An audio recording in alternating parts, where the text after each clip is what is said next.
শুভ সকাল বন্ধুরা, বড়দের প্রণাম আর ছোটদের ভালোবাসা জানিয়ে আজকের ব্লগটা চালু করছি। দেখো এখন 10টা বাজে আর এই যে তরি একটু পড়ে টরে, যেহেতু আজ পরীক্ষা, তরি একটু পড়ে একটু টিভি দেখতে বসে গেছে, মুড়ি খাচ্ছে।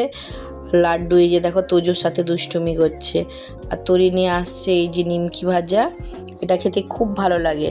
এই তরি ছুটে ছুটে চলে আসছে দেখো খেতে, তারও নাকি খুব ভালো লাগে খেতে। ওদের তোজোকে বললাম একটা নিয়ে নে খা, বাচ্চাটা দাঁড়িয়ে আছে। তারপর লাড্ডু বললো আমিও নেবো, লাড্ডুকে দিয়ে দিয়েছি আর আমিও খাচ্ছি। দেখো টেস্টি টেস্টি। মাছ বাছতে বাছতে একটু ভেতরে যেতে হয়েছিল, কারণ ভাতটা বসিয়েছি। এই কুকুরটা দেখো দৌড়ে দৌড়ে এসে মাছটাতে মুখ দিতে গেল, তারপর আমি আবার তাড়িয়ে দিলাম, কারণ এত দুষ্টু কুকুরটা পায়ে পায়ে জড়ায়।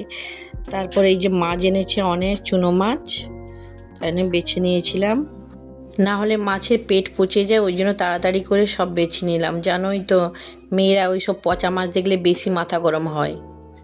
চুনো মাছ রাখলে চলবে না, আজই সব এনেছে, আবার আজকে সব খেয়ে নিতে হবে, না হলে ফেলে দিতে হবে। কারণ আমাদের পাড়াতে আবার একটা দাদাভাই মারা গেছে।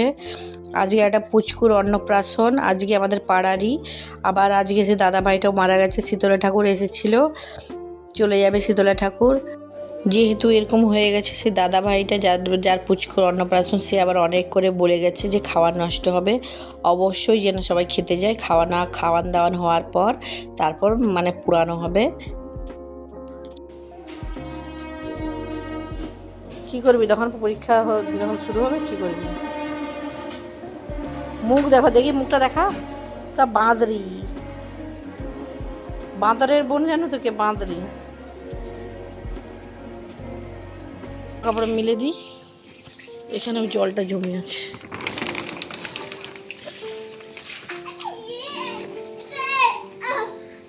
এসে গেছি অন্নপ্রাশন বাড়িতে। এই যে পুচকুটার দেখো অন্নপ্রাশন, তার দিদি আর বোন আর মা বাবা সবাই এক ফ্রেমে এই যে ছবি তুলছে, খুব সুন্দর লাগছে।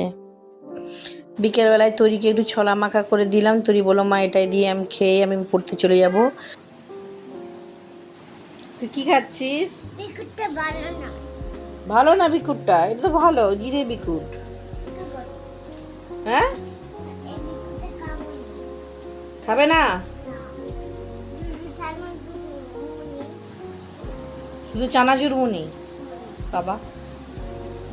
তোমরা সবাই ভালো থাকো, সুস্থ থাকো। পরের ভিডিওটি দেখার জন্য চ্যানেলটি সাবস্ক্রাইব করে দাও। দেখতে থাকো লাড্ডু তরি ব্লগ। দেখা যাচ্ছে পরের ভিডিওতে।